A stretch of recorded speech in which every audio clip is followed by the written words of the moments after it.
Churchill said, quote, "Whoever possesses Iceland holds a pistol firmly pointed at England and America and Canada." Yeah, that pretty much sums it up. Churchill had been trying to convince Iceland to join their side, but Iceland was like, no, we have 100,000 people, we have no army, we're gonna remain neutral. And Churchill becomes impatient. So in May of 1940, not even a year after Eva Braun's getaway to Iceland, Churchill sends in his navy. They showed up to Iceland on a mission called Operation Fork. Sort of weird name, but whatever. So the Navy arrives to the port of Reykjavik, not to an army, but to a bunch of locals like, why is there a giant navy arriving to our country? Remember, Iceland doesn't have an army, so they sent the local police to tell the British Navy that they were in violation of Iceland's sovereignty. The British troops were like, yeah, I know. Anyway, could you tell all these people to move so we can dock our boats and let our Marines off? And the Icelandic police were like,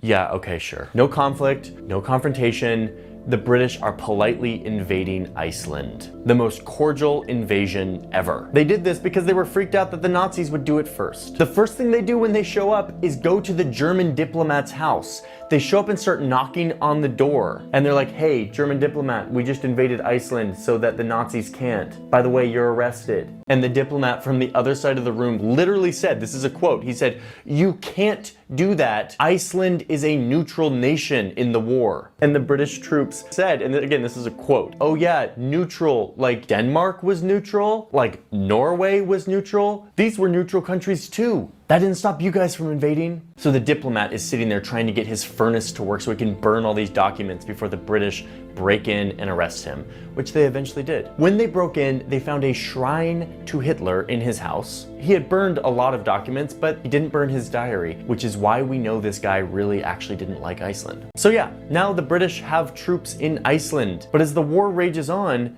Britain realizes that they needed troops elsewhere. They can't afford to have all these troops just sitting in Iceland as placeholders. So they call upon their friends, the Americans. They're like, America, can you please help us out with troops? And America's like, no, we already told you, we're not getting involved in the war. Because at this time, America was not involved in the war. They were neutral. So Britain is like, okay, is there a loophole here? So Britain asks Iceland to ask America to come help them as one neutral nation to another. America's like, okay, cool, I can do that. Another union, if not actually of allies, then certainly of two armies with the same objective, was cemented when American troops joined ours in Iceland.